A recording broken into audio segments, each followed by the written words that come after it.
300,000 Moldovans they get their revenues thanks to the progress in this particular area. We managed to upgrade kindergartens, again with the assistance of our American partners. For example, the kindergarten of Krihanabeke, or the one of Tanashesht, or the one from a locality called Guragalbeni. That means hundreds of children which are brought up in much better conditions now. The United States of America support us in our fight against corruption. Yes, indeed, that is a very difficult, long-lasting fight. However, we are very determined to bring it to an end. By sanctioning the ones who try to destabilize Moldova, who try to split up our people, your country contributes to our own security and stability. Thank you so much for the support, a constant support, which the government of the United States offers us, as well as all American people. As a matter of fact, this way you support us in achieving our dream, Moldova to become a land of the guaranteed peace, freedom, well-being for everyone who works in a honest manner. Mr. Secretary, I know that you fully agree with me. We live now in times where the natural will of the people to live in freedom and in peace is heavily challenged by the adversaries of the democracy. Our neighbors, our friends in Ukraine, pay an outrageous price on a daily basis, a price for a simple aspiration to be free. Their brave fight is, in fact, a fight for our own freedom, the freedom of everyone, of all of us. Thank you so much for supporting Ukraine. Through its resistance, Ukraine is protecting the peace here in Moldova, while the support offered by you to Ukraine means also support for the security of the Republic of Moldova. Our neighbors, Ukraine, the European Union, do need a strong and democratic Moldova, a Moldova which would be a very trustworthy partner, a contributor to the security instead of being a grey area. In conclusion, I would insist to mention another area where our collaboration produced visible outcomes for Moldovans as well as for the guests of our country, their protection and the rehabilitation of our cultural and touristic heritage. Recently, I visited the Church of the Assumption of the Virgin Mary in Kavișani, and I've been impressed by the way in which this ancient historical monument had been rehabilitated. Thank you so much for helping us out to take such a good care of the really important places for our spirituality, for the traditions of the Republic of Moldova. Over 60 rural guest houses have been developed thanks to USAID. Over 300 kilometers of touristic routes have been developed and mapped, while Moldova became one of the touristic destinations, top touristic destinations for all those who are looking for less known, less discovered itineraries. The President Theodore Roosevelt used to say that what makes us a great nation is not what we have, but the way in which we use what we have. And Moldova is indeed a very alive confirmation of those words, of those statements. Moldova will definitely succeed to build upon our heritage, on our legacy, a free and peaceful future where every single citizen will have a chance of a fulfilled life. Thank you once again so much for the whole support offered us, as well as for long-lasting friendship. Now we pass the floor to Mr. Secretary of State Antony Blinken. Well, Madam President, thank you so much. Thank you for your good and important words. Thank you for welcoming us back to Moldova. It's very good to be here. And I have to say at the start how grateful we are for your leadership. And I see this in so many other countries too. An admiration for everything you're doing in challenging times, challenging circumstances to lead Moldova forward. 2 years ago, when I was here, as you mentioned, we discussed how to build a vibrant, inclusive country, anchored in Europe, anchored in the West, living in peace with Moldovans deciding their own future. And despite the many challenges that you face, you've taken important, strong, concrete steps further down that path in a direction that will create a strong, positive future for Moldova. It's strengthening the energy sector, combating corruption, beginning the process of acceding to the European Union. Here today, we want to continue to build on all the progress that you've made. I'm glad that we'll soon conclude negotiations for a new embassy compound here. I think that both symbolically and practically reflects the depth of our relationship and provides a foundation with which to deepen it and to continue to move forward together. Now, what's so powerful here is the deep-rooted commitment to democracy and again, to Moldovans deciding their own future. And this in the face of bullying from Russia, of interference, efforts to spread misinformation, disinformation, weaponizing corruption, manufacturing anti-government protests. Despite that, we've seen extraordinary resilience from Moldova's leadership and especially from its people. The United States and many of our partners and your partners have deployed sanctions against those who are seeking to undermine Moldova's democracy. And as important, we've also been working with many other countries to provide you the support that you need to continue to move the country forward. Just going back to February of 2022, following the Russian reinvasion of Ukraine, the United States has provided $774 million to strengthen Moldovan institutions, to build resilience, and to enable you to push back more effectively against destabilizing actions coming from Russia. I mentioned already disinformation. Some of the things that we've been working on together with you include training, providing analytical tools under a memorandum of understanding that we signed in October of last year. We're helping to harden Moldova against cyber attacks, supporting a cybersecurity academy to train a new generation of Moldovans in cybersecurity. I think that will be to the benefit of the government, but also the private sector, where the skills that they acquire will make them very attractive candidates for good jobs. And then, of course, strengthening, bolstering free media, and helping to support your efforts to clean up the justice system. Today, I'm announcing that we'll be working with our Congress to provide an additional $50 million to further advance these efforts, from reforming the energy and agricultural sectors to pushing back further against disinformation. That in turn will bolster the ability of Moldovans to resist Russian interference, to hold free and fair elections, to continue down the path to the European Union and Western integration, to create more economic opportunity. We're partnering closely to support economic and energy security. The Russian attacks on the Ukrainian energy grid have exacerbated Moldova's own energy challenges, raising electricity prices, hurting business, and harming consumers. The partnership that we have to reduce Moldova's dependence on Russian energy, to enhance connectivity with Europe, to increase the use of renewables, all of that is moving forward. And we've seen you take remarkable steps in a short period of time to move away from this dependence. Over the last couple of years, we provided about $110 million in direct budget support to help compensate for the fact that you have to deal with higher electricity prices. A little later today, I'll have a chance to tour one of your main substations here.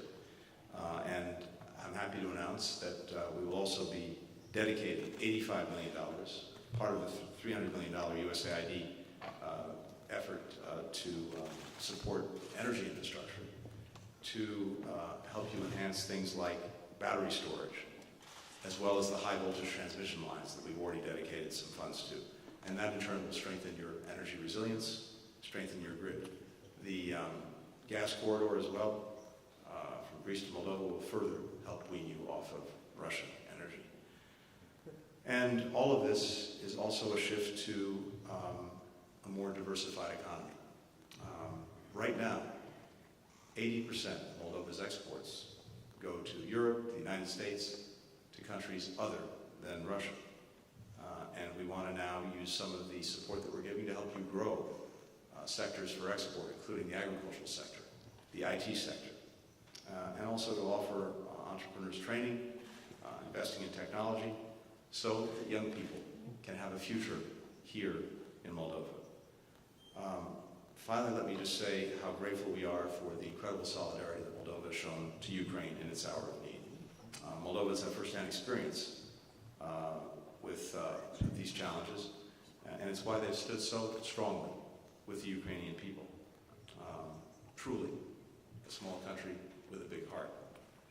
Welcoming over 1 million Ukrainian refugees since the war began, giving them access to shelter, to jobs, to healthcare, to education, facilitating the shipment of Ukrainian grain and goods, training Ukrainian deminers and border officials. I think Moldovans are acutely aware that what happens in Ukraine matters not just to Ukrainians, but to Moldovans too, and for that matter to people around the world, in Europe and well beyond. Because we know that if we allow this aggression against Ukraine to proceed with impunity, then would-be aggressors everywhere will believe it's open season for them to commit aggression. And of course, Russia would not stop at Ukraine. That's why we've been standing so strongly with Ukraine. And I'm happy to get into more of that later, but I think we're having a strong and very positive effect.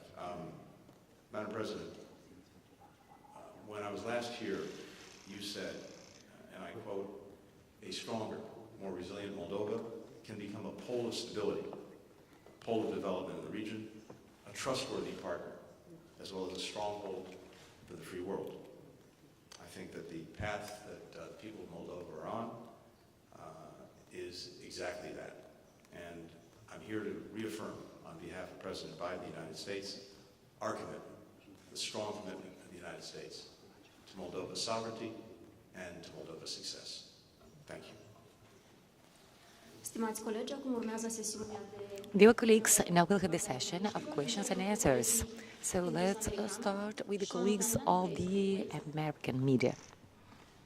Hi, good evening. Thank you for this opportunity. Mr. Secretary, you just mentioned that Russia would not stop at Ukraine. So could I follow up on some of the things that have happened in recent days? Of course, this has been the battlefield situation in Ukraine. There's been the issue of border demarcation with Estonia, the foreign influence law in Georgia. To both of you, Madam President and Mr. Secretary, what's the risk factor you now see from Russia? Are you concerned about a more direct challenge to Moldova at this time? And more specifically, Mr. Secretary, in recent days, a number of leaders, President Macron, Chancellor Scholz, Secretary General Stoltenberg, have spoken about potentially letting Ukraine use Western arms to strike directly on Russian soil when Russia is directly targeting Ukraine. You've been publicly reported to be the most forward-leaning senior American official to be pushing for that. Do you think President Biden can be persuaded to agree on that? Thank you. Want me to start? Thank you, Sean. So first, let's focus on what we're actually seeing in Ukraine, and not only where we are, but where we're going. First, when it comes to the Russian offensive in the northeast, directed at Kharkiv, taking advantage in part of the fact that the supplemental budget request the President made was so long delayed in its passage by our Congress. But happily now, that budget request was passed, and not only was it passed, the actual arms, equipment, support that comes with it is on the move and being delivered to Ukrainians. And we're seeing that have a real effect, including in stabilizing the front and in clearly denying Putin what he was after, which is to try to take Kharkiv, to create, at the very least, massive flight from the city. We do not see that happening. On the contrary, I think what we see, again, is a stabilization of the front and a failure in terms of Putin's objectives if it comes to taking Kharkiv or causing the flight of its citizens. And as we look forward to the weeks ahead and the months ahead, we now have 32 countries that have either completed or will soon complete bilateral security agreements with Ukraine. And that will help ensure over an extensive period of time that Ukraine can develop a future force that can effectively deter aggression or deal with it if it comes anyway. And you will see those come to conclusion in the coming weeks We're heading to the NATO summit in the United States, where, without getting into the details, and I'll be going to the foreign ministers meeting to help further prepare for that summit, I think you'll see very strong deliverables, we would call them, for Ukraine in terms of its further integration with NATO. You're seeing on the battlefield the effect of different weapon systems that we and others have provided to Ukraine. We're working hard as well to make sure that we can find ways to access the sovereign assets of Russia that are now frozen primarily in Europe. And there again, I anticipate that in the coming weeks and months, certainly by the G7, we'll see further steps in that direction. We are working hard to deliver more air defenses to Ukraine, and I'm confident we'll see progress in that area as well. It's a long way of saying that in the coming weeks, in the coming months, I think you're only going to see greater resilience coming from Ukrainians and all those who support Ukraine. And if you project out over the next period of time, we are on the path to help ensure that Ukraine is a success, a country that stands strongly on its own feet, militarily, economically, democratically. And that's the ultimate rebuke to Mr. Putin.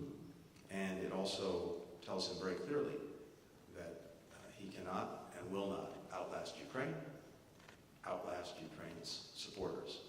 So I think that's a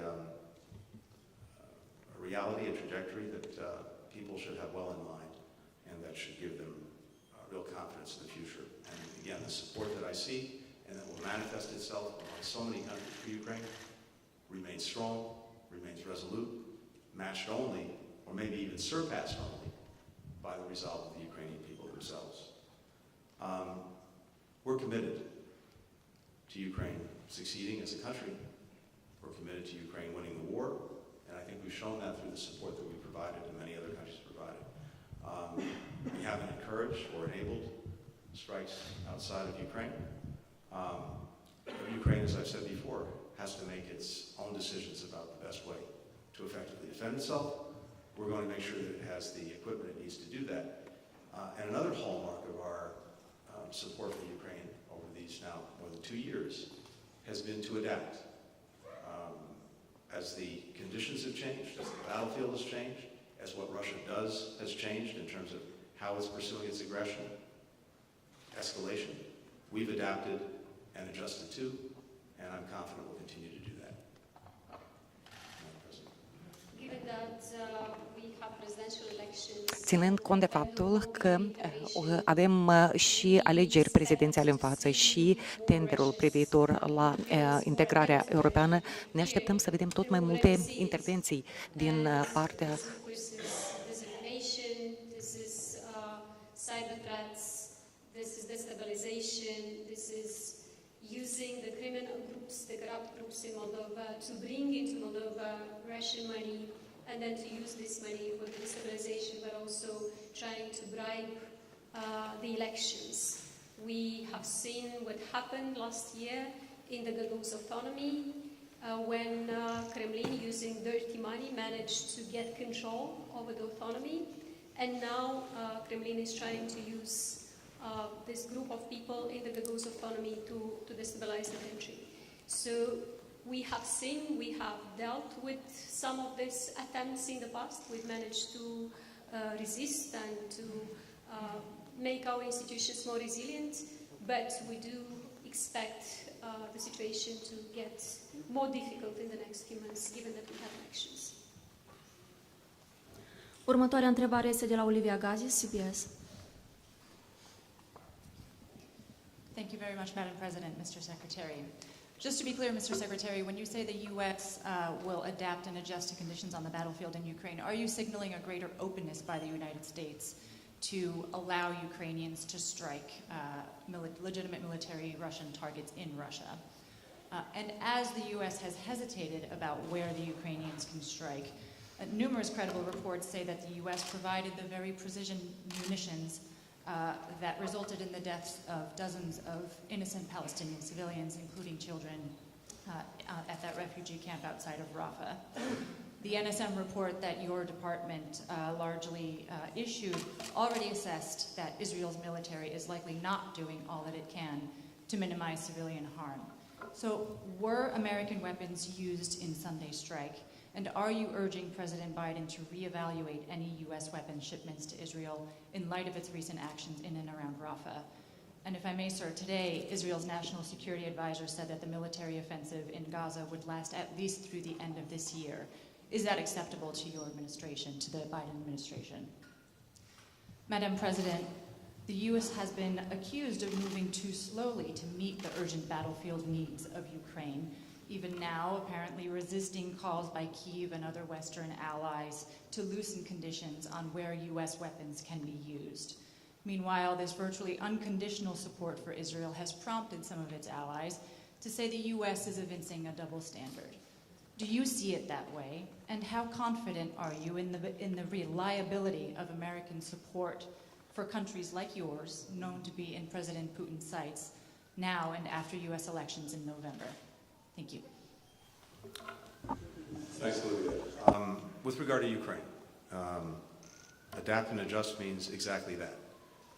I think what you've seen over the last 2+ years is, as the nature of the battlefield has changed, as the locations, the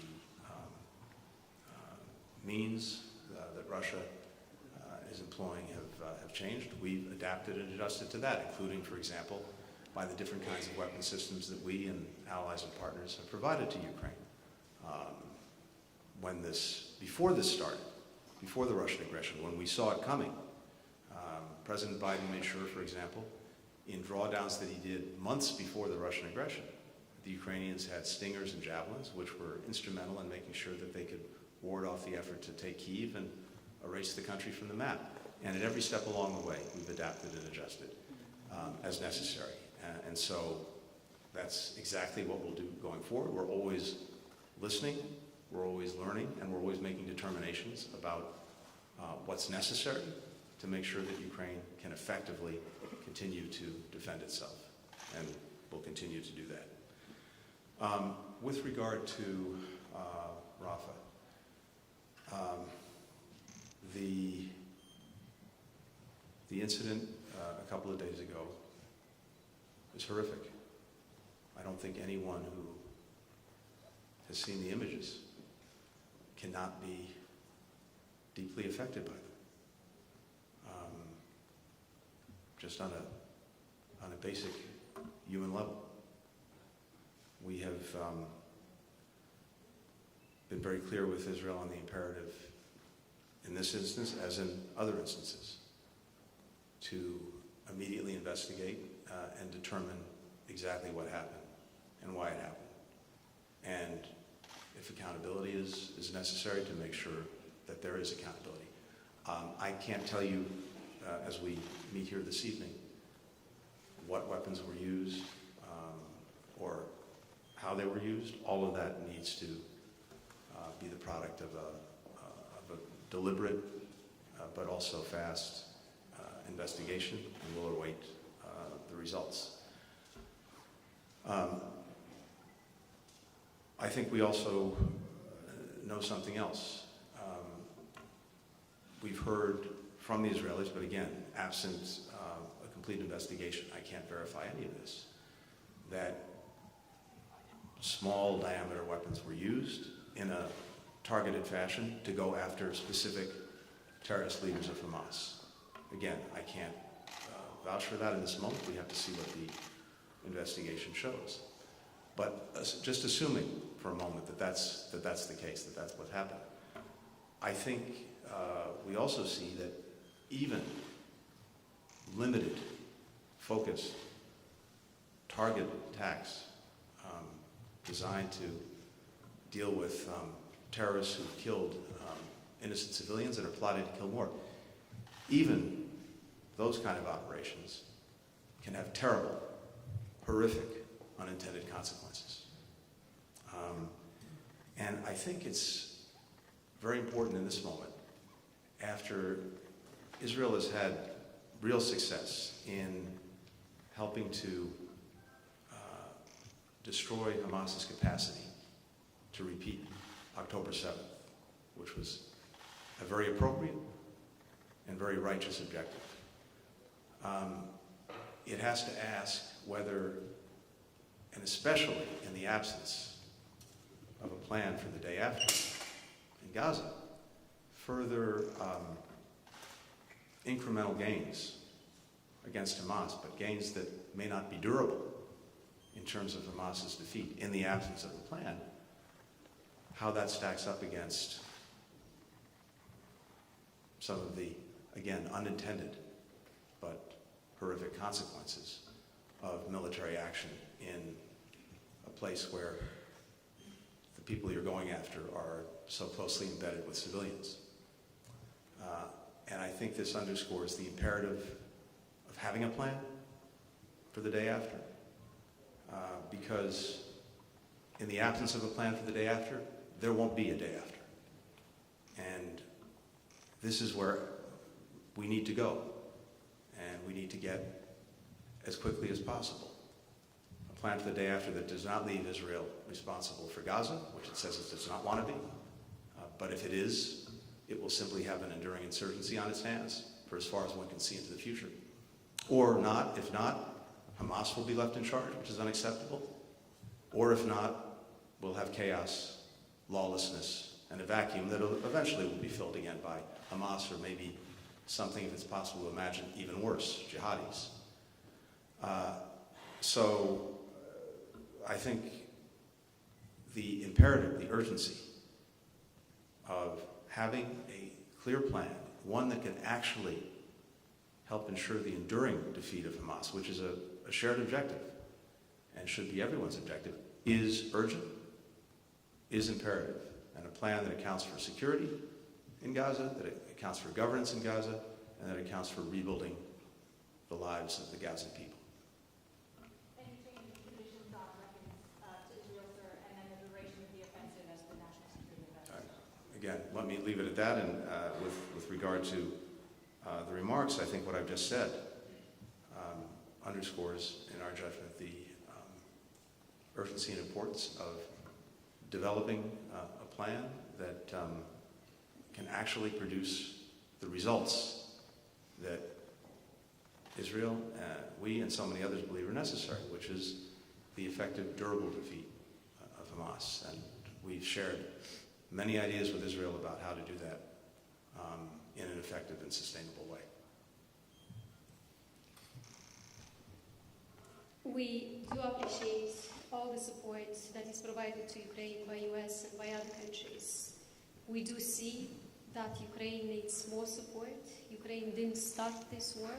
Ukraine is defending itself, and Ukraine is defending Moldova. And we believe that Ukraine should be offered all the support it needs, not just to resist, but also to win this war. Acum vom lua două întrebări de la presa din Moldova. Vă rog. Now we're going to pick up two questions from the Moldovan media.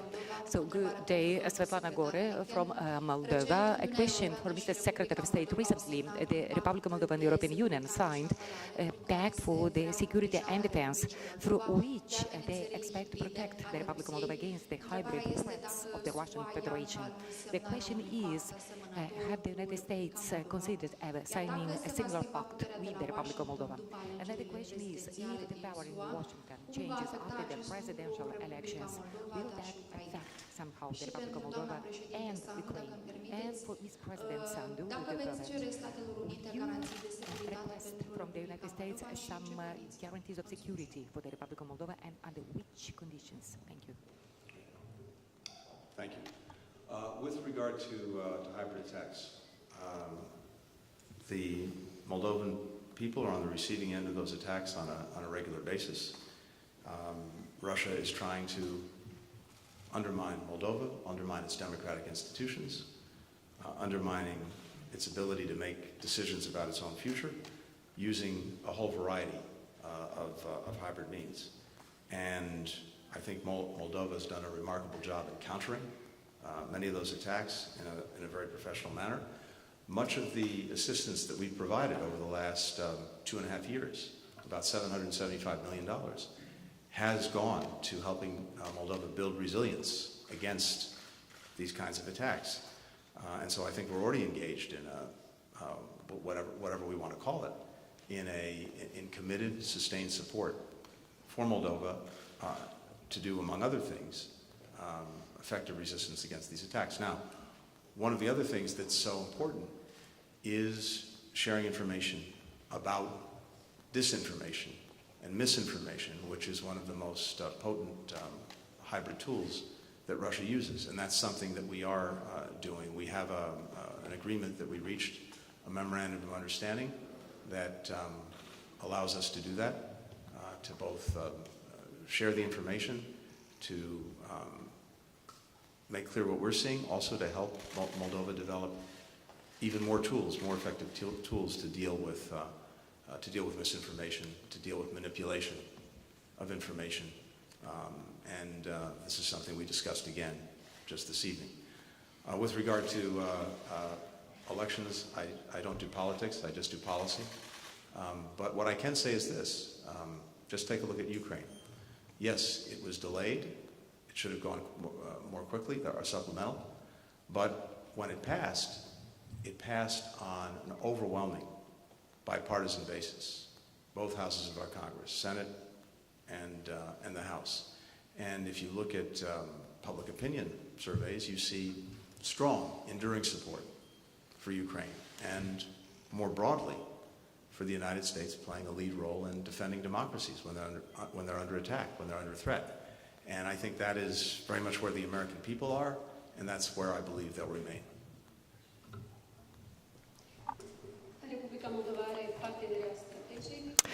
Indeed, the Republic of Moldova has a strategic partnership with the United States. Our whole collaboration takes place within this very framework. At the same time, our cooperation is guided by the constitutional framework of the Republic of Moldova. This is additionally to all those pacts and interventions which have been mentioned by the Secretary of State. We have indeed a substantial cooperation in the field of defense, in the field of protection. So this cooperation started some years ago. So speaking about those elements of cooperation, we'll continue exactly with those ones. Bună seara, domnule secretar de stat, doamnă președintă.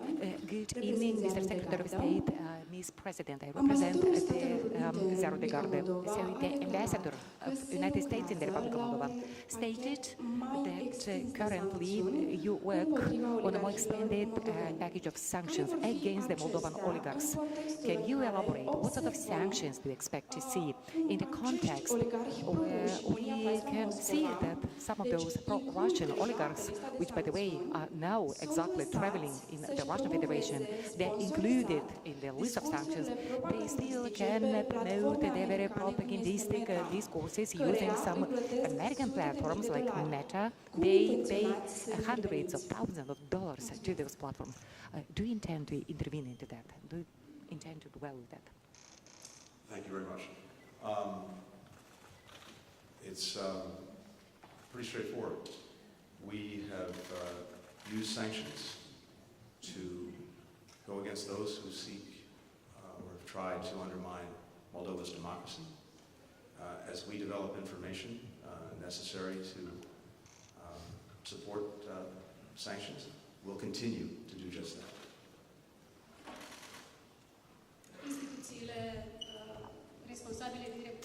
The institutions in charge of this set of information in the Republic of Moldova, they keep collecting this information, this intelligence, and they pass it over to the authorities in Washington. And of course, the decision comes from Washington, depending upon the documentation and depending upon how elaborate those information. I've seen some decisions already in the past. This element of cooperation is extremely important. Our fight against corruption, especially in the context when the Republic of Moldova is now undergoing a full-fledged reform of all the institutions which are meant to combat corruption. We're also in a full-fledged reform of the judiciary. And At this phase, our institutions are not fully efficient yet, or let me say, they're not efficient to an extent to be capable to cope alone with this set of issues. Therefore, the support of the United States is very important in this context, especially since all issues related to corruption, they are crossing borders of all the countries. This is why we need to find some joint solutions. Excuse me, Mr. Secretary of State, Mr. Blinken, are there any ways through which United States could step in would it stop in order to prevent Meta in promoting this sort of information, or rather disinformation? So this is a question that's very complicated and in some ways beyond my own jurisdiction and my own remit. We always urge any of the social media platforms to make sure that they're applying their own rules, and most of them have the necessary rules, terms of service, as they're called. And so certainly we look and expect platforms to do just that. And where it's appropriate for us to share any information with them, of course we'll do that. But they act independently. They make their own decisions. And again, we hope and expect that they'll follow their own rules. And if information is brought to them about the abuse of their platforms, that they'll take necessary action. Stimați colegi, evenimentul a luat sfârșit. Dear colleagues, our event is over. Now we'll invite the two officials to take a joint photo.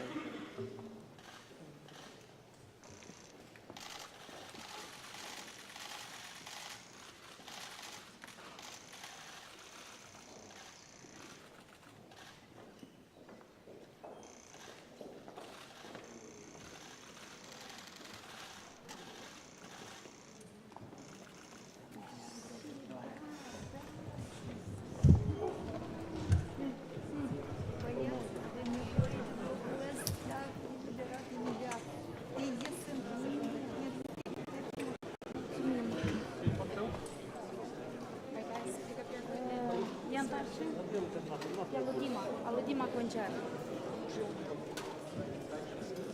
Let's take a big step up from you guys. Thank you.